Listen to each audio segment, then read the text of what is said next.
إن الله بصير بالعباد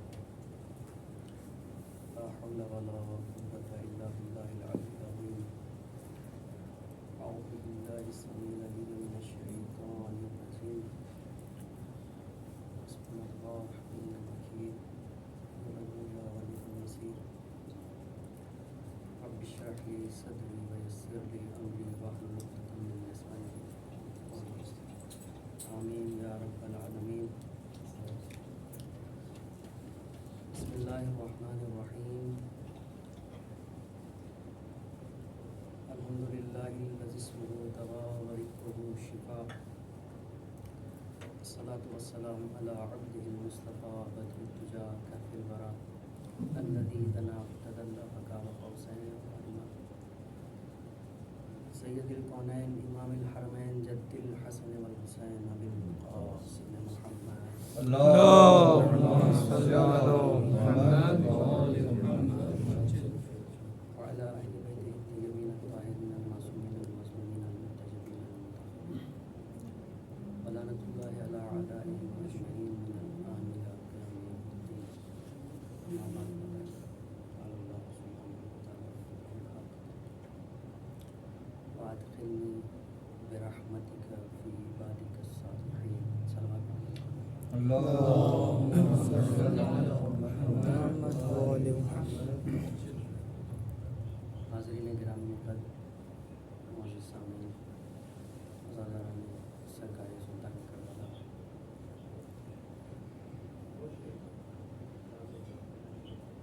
صدقہ ہے چہاردہ معصومین علیہ السلام کا اور خصوصی کرم ہے سرکار وفا ابوالفضل عباس کا کہ میں آپ کے بارگاہ میں کچھ عرض کرنے کی سعادت حاصل کر رہا ہوں. چونکہ یہ در وہ در ہے کہ یہاں ہر ایک کی مرادیں پوری ہوتی ہیں، ہر ایک کی منتیں پوری ہوتی ہیں.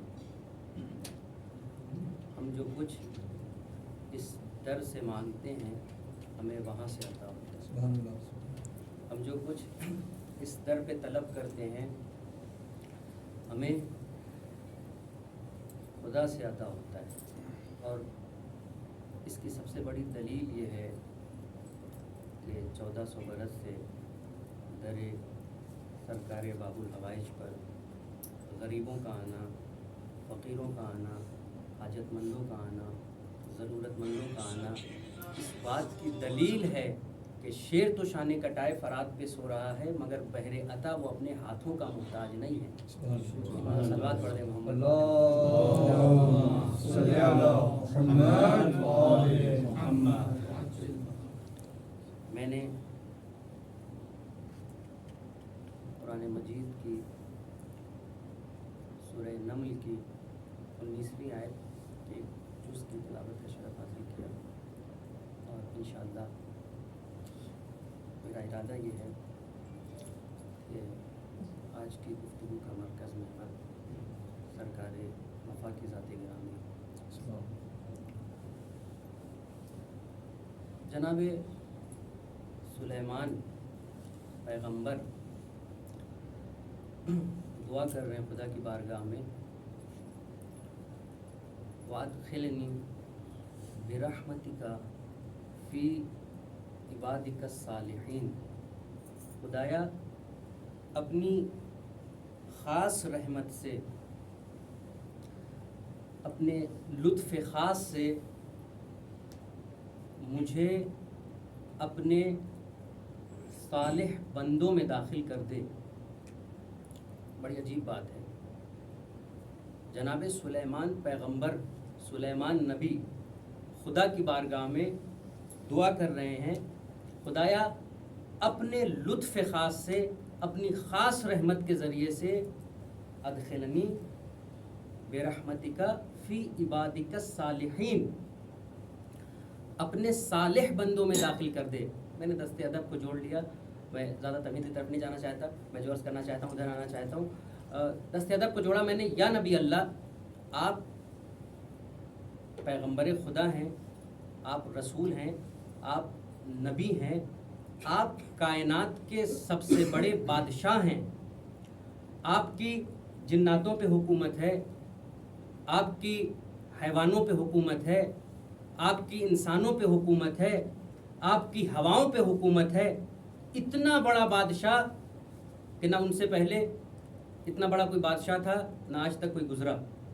جناب سلیمان نبی، پوری کائنات پہ اختیار ہے سلیمان کا، نبی ہے، رسول ہے، پیغمبر ہیں، اور دعا کر رہے ہیں کہ خدایا اپنے خاص لطف سے، خاص رحمت سے فی عبادک الصالحین ادخلنی فی عبادک الصالحین، صالح بندوں میں داخل کر دے. یا نبی اللہ، یہ کون سی صف ہے جس میں آپ داخل ہونا چاہتے ہیں؟ یہ کون سا گروہ ہے؟ یہ کون سی جماعت ہے جس میں آپ شامل ہونا چاہتے ہیں؟ میرے عزیزوں، میرا دل یہ کہتا ہے کہ شاید اگر ہمارے چھٹے امام کا دور نہ آتا تو اس آیت کے اس جز کی صحیح تفسیر نہ ہو پاتی. چھٹے امام کا ہمارے دور آیا، آپ کربلا پہنچے اور قبر عباس پہ آئے، ہاتھوں کو بلند کیا، اور ہاتھوں کو بلند کر کے امام جعفر صادق علیہ الصلوۃ والسلام فرماتے ہیں السلام علیک ایھا العبد الصالح، اے عبد صالح آپ پہ ہمارا سلام ہو. صلوات پڑھ دیں محمد و آل محمد پر. اللهم صل على محمد وآل محمد. عبد الصالح یہ امام کا دیا ہوا لفظ، یہ ذات گرامی. بہت سارے القابات ہیں، مجھے بہت تفصیل سے نہیں، بہت اختصار کے ساتھ ہی، لیکن خصائص کچھ آپ کی بارگاہ میں نظر کرنے ہیں. جو ایک مشہور لقب ہے سرکار وفا کا، قمر بنی ہاشم. کل میں شہزادی زینب سلام اللہ علیہ کے حوالے سے گفتگو کرنا تھا، وہیں سے متصل ہوں. قمر بنی ہاشم، بنی ہاشم کا چاند. کل میں نے شہزادی کے حوالے سے عرض کیا تھا عقیلہ بنی ہاشم، عاقلہ نہیں، عقیلہ،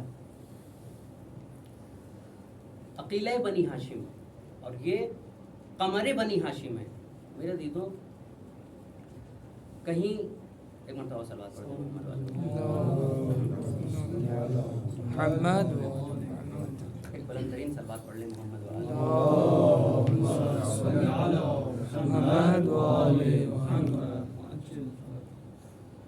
قمر بنی ہاشم، بنی ہاشم کا چاند. دیکھیے، جہاں پہ بدصورت لوگ ہوں، یا بدصورت نہ کہوں، بہت خوبصورت نہ ہوں، وہاں پہ اگر کوئی خوبصورت ہو تو بہت زیادہ کمال کی بات نہیں ہے.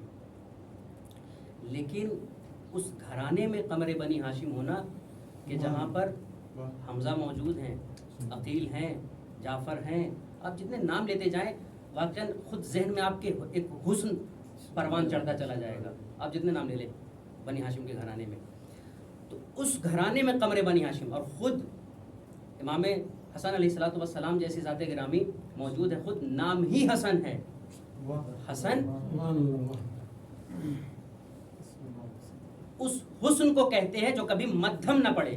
آپ دیکھیں بہت سے چہرے، بہت سی خوبصورتیاں اگر مشکلات پڑ جائیں تو چہرہ مرجھا جاتا ہے، پژمردہ ہو جاتا ہے، حسن غائب ہونے لگتا ہے. لیکن حسن اس حسن کو کہتے ہیں کہ جس میں کبھی کمی واقع ہی نہ ہو. اور حسین اس کا مصغر ہے. میرا کہنے کا مطلب یہ ہے کہ جس خاندان میں، جس گھر میں حسن و حسین جیسے حسین موجود ہیں، جناب علی اکبر، ایسے مقام پر قمر بنی ہاشم. اور میں نے کل عرض کیا تھا، وہیں سے بات کو ملا رہا ہوں کہ عقیلہ بنی ہاشم، کیا بنی ہاشم کے گھر میں کوئی بے عقل ہو سکتا ہے؟ خود عقیل بنفس نفیس موجود ہیں. بنی ہاشم کے گھرانے میں جہاں پہ معصومین ہیں، آئمہ ہیں، ایسے گھرانے میں عقیلہ بنی ہاشم کہلانا یہ زینب کا کمال ہے، اور خوبصورتوں میں خوبصورت کہلانا، قمر بنی ہاشم کہلانا، یہ ام البنین کے لال کا کمال ہے. ایک بار صلوات پڑھ دیں محمد والے محمد وآل محمد. قمر بنی ہاشم کا چاند، اور ایک لقب ہے باب الحوائج۔ خدا نے کیا عطا کیا ہے جب دونوں ہاتھ حجت خدا کی راہ میں قربان کر دیے، تو خدا نے یہ خصوصیت عطا کی کہ عباس تمہارے ہاتھ نہیں ہیں، لیکن یاد رکھنا کہ اب تم سے جو بھی توسل کرے گا، تم سے جو بھی دعائیں، جو بھی مرادیں طلب کرے گا، کبھی وہ خالی نہیں جائے گا۔ یہ باب الحوائج ہے، اور ایک لقب آپ کا باب الحسین، حسین کا دروازہ، حسین کا دروازہ۔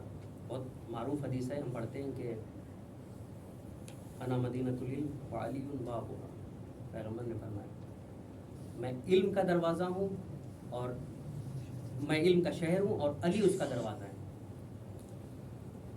یعنی جو پیغمبر تک آنا چاہتا ہے اسے علی سے ہو کر گزرنا پڑے گا، یعنی جو پیغمبر کا تقرب چاہتا ہے اسے علی کی محبت سے گزرنا پڑے گا۔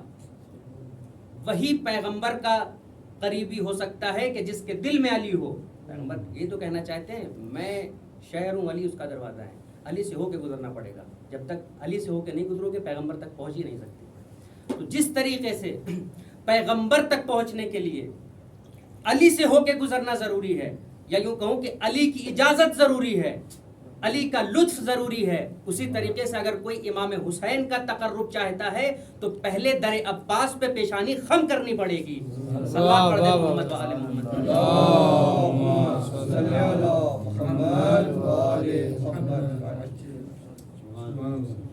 اور شبیہ ہیں اپنے بابا کی، یہ خاصہ ہے۔ جس طریقے سے جناب علی اکبر علیہ السلام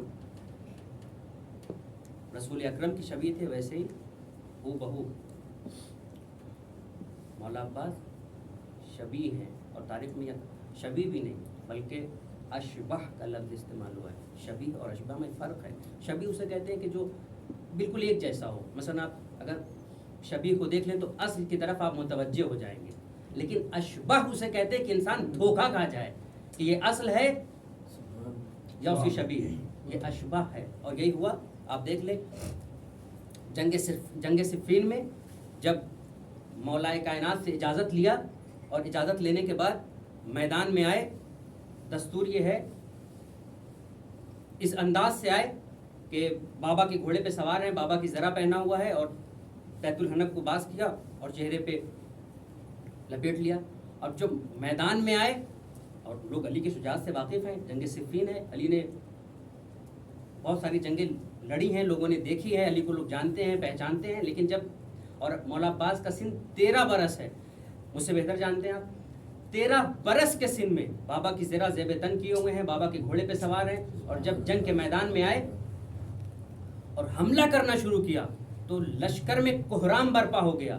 یہ علی لڑنے کے لیے آ گئے، علی حملہ کرنے کے لیے آ گئے، علی لڑ رہے ہیں، علی لڑ رہے ہیں، علی جنگ کر رہے ہیں، علی جنگ کر رہے ہیں۔ ایک مرتبہ کسی شخص نے جب مولا کائنات کو خیمے میں دیکھا، کہا یا علی آپ یہاں ہیں اور وہاں لشکر میں کوہرام برپا ہے کہ علی حملہ کر رہے ہیں، علی جنگ کر رہے ہیں۔ ایک مرتبہ مولا کائنات خیمے سے باہر آئے اور عباس کو بلایا، اور جیسے مولا عباس قریب آئے ایک مرتبہ چہرے سے نقاب ہٹا دی اور کہا ھذا قمر بنی ہاشم، یہ بنی ہاشم کا چاند ہے، یہ بنی ہاشم کا چاند ہے، یہ عباس ہے، یہ علی نہیں ہے۔ تو عباس شبیہ ہیں علی کی، یا اشباہ ہیں کہ انسان دھوکے میں ہے۔ اچھا یہاں سے استاد کی ایک بات عرض کرتا چلوں ذوق سماعت کے لیے، مولا عباس شبیہ ہیں۔ دیکھیں تاریخ میں دو بڑے دھوکے ہوئے، تاریخ میں دو بڑے دھوکے ہوئے۔ شب ہجرت پوری رات کفار مکہ ننگی تلواریں لیے ہوئے مولا کائنات کا حصار کیے ہوئے تھے، یا یوں کہوں کہ علی کو نبی سمجھ کے کفار مکہ پوری رات گھر کا حصار کیے ہوئے تھے، پوری رات، یہ دھوکہ ہے،